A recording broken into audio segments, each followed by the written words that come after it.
মানুষ অভ্যাসের দাস। যতই বলি না কেন ব্লগ দেব না, সময় পাই না, কিন্তু তারপরও ইউটিউবের সাথে মানে এমন একটা ভালোবাসা তৈরি হয়েছে যে এটাকে ছাড়তে পারি না। তো মাঝে মাঝে দু একটা ব্লগ না দিলে কিন্তু ভালো লাগে না। চেষ্টা করি মাঝে মাঝে দু একটা ব্লগ আপনাদের সাথে শেয়ার করার জন্য। তো আশা করি সবাই ভালো আছেন, যে যেখান থেকে আমার ভিডিওটা দেখছেন। প্লিজ একটা লাইক, একটা কমেন্ট আর একটা শেয়ার করে দিবেন। হ্যাঁ, আর একটা ভিডিও বানাতে কিন্তু অনেক কষ্ট হয়, তো একটা লাইক কিন্তু আপনাদের কাছ থেকে পেতেই পারি, তাই না?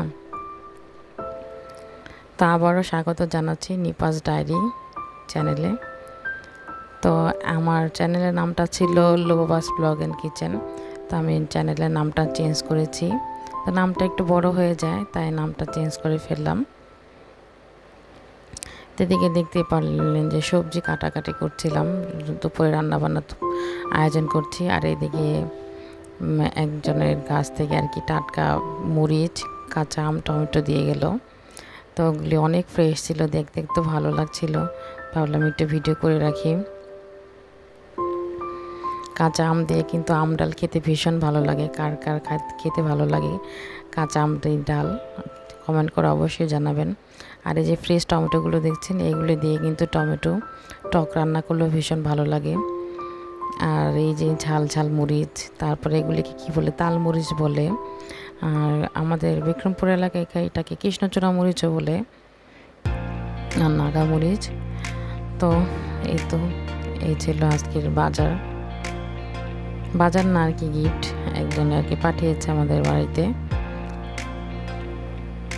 ওদিকে তো সকালে নাস্তা টাস্তা সব কমপ্লিট করা হয়ে গেছে, ঘর টরও গুছানো হয়ে গেছে, আপা কেটে কুটে দিয়ে গেছে, আর কিছু টুকটাক কাটাকাটি আমি করে নিলাম। এই যে এদিকে টমেটো কেটে নিয়েছি, তারপরে ডাঁটা আলু দিয়ে এই যে ছাটকা মাছ রান্না করব। আর চিকেনটা বাচ্চাদের জন্য একটু চিকেন রান্না করব, ওরা তো ছোট মাছ খাবে না। তো চুলায় কড়াই বসিয়ে দিলাম। আর এদিকে পেঁয়াজ আর চাল কুমড়া ভাজি আপা কেটে দিয়ে গেছে, পেঁয়াজ কাঁচামরিচ চাল কুমড়া ভাজি এটা রান্না করব। তো আমার চুলাটাকে দেখে কি কিছু মনে করবেন না, যারা আমার পুরনো ব্লগগুলি দেখেন তারা তো অবশ্যই জানেন যে আমি কেন এই চুলাটা ব্যবহার করি। আমার কিন্তু ভালো অনেক দামি একটা চুলা ছিল, কিন্তু ওইটা চুলাটা খুলে আমি এই চুলাটা লাগিয়ে নিয়েছি, কারণ আমাদের এখানে গ্যাসের কিন্তু অনেক সমস্যা আমাদের ক্যান্ডিগঞ্জে। তো এই নর্মাল চুলাগুলি লাগালে কি হয়, পিনগুলি একটু বড় করে নিলে দেখা গেছে গ্যাসটা সার্ভিসটা ভালো আসে। তো এই জন্য আর কি এই চুলাটা লাগানো। তো এদিকে ডাঁটার মশলাটা কষিয়ে নিয়েছি, আর এখানে পেঁয়াজটা ভেজে আদা রসুন বাটা হলুদ মরিচ ধনিয়া গুঁড়া দিয়ে মশলাটা কষিয়ে এখন ডাঁটা আর আলুটা দিয়ে দিলাম। এটাকে একটু ভালো করে কষিয়ে নিব যাতে ডাঁটাটা সিদ্ধ হয়ে যায়। আর ওদিকে আমি মুরগির মাংসের মশলাটাও কষিয়ে নিয়েছি। মুরগির মাংসের মশলা তো কীভাবে কষা সেটা তো আপনারা জানেনই, মুরগির মাংস রান্না করতে সবাই জানেন একটু নতুন করে, এই জন্য আর রেসিপি শেয়ার করলাম না। মাংসগুলি দিয়ে দিলাম, একটা ব্রয়লার চিকেন ছিল, বেশি সময় লাগবে না তাই আলুটা এর সাথে দিয়ে দিলাম। ব্রয়লার চিকেন হতে কিন্তু সময়টা কম লাগে। আর আজকালকার বাচ্চারা কিন্তু মাছ খেতেই চায় না, ওদের জন্য একটা আলাদা কিছু রান্না করতে হয়, সবসময় দেখা গেছে একটা আলাদা কিছু না কিছু রান্না করতে হয়।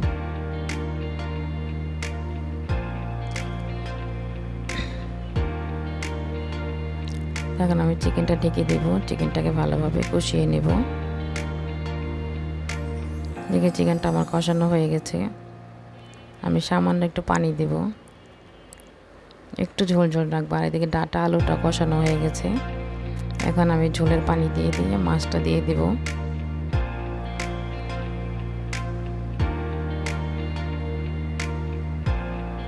এই দুটো তরকারি হলে আমি ভাজিটা বসিয়ে দেব, ভাজিটা হলে তারপর ডাল আর ভাতটা রান্না করে নেব।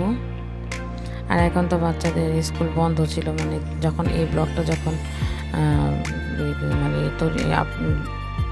এডিট করেছিলাম তখন বাচ্চাদের যে গরমের জন্য স্কুল বন্ধ দিয়ে দিয়েছিল। আর এখন তো কয়েকদিন যাবত বাচ্চাদের স্কুল খোলা, অনেক বিজি, তাই নিয়মিত ব্লগ দিতে পারি না। তো ইনশাল্লাহ চেষ্টা করব নিয়মিত ব্লগ আপলোড দেওয়ার। তো আশা করব সবাই আমার চ্যানেলের সাথে থাকবেন। তো এইদিকে তো টেবিলটাকে গুছিয়ে নিয়েছি। টেবিলটা কিন্তু সারাক্ষণ গুছাতেই হয়, বাচ্চারা একটা সেটা খায় এলোমেলো করে। আর ওই যে 3 ছেলে মেয়ে ওরা ড্রয়িং রুমে বসে বসে টিভি দেখছে। আর এদিকে সব রুমগুলো গোছানো হয়ে গেছে, আপনাদের সাথে একটু শেয়ার করলাম। আর আমার ওয়ালগুলো দেখে মানে আমার ঘরের ওয়ালগুলো দেখে কিছু মনে করবেন না। যাদের বাসায় ছোটো বাচ্চা আছে তারা তো অবশ্যই জানেন যে ছোটো বাচ্চা থাকলে যে কত সমস্যা হয়, ওরা কিন্তু ওয়াল দাগিয়ে নষ্ট করে ফেলে। তো ডাটাটা সিদ্ধ হয়ে গেছে, এখন আমি এটার মধ্যে মাছটা দিয়ে দেব।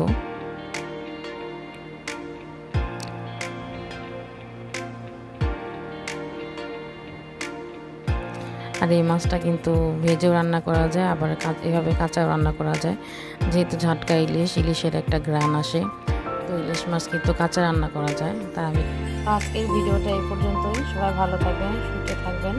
দেখা হবে আরেকটা ব্লগে। আল্লাহ হাফেজ।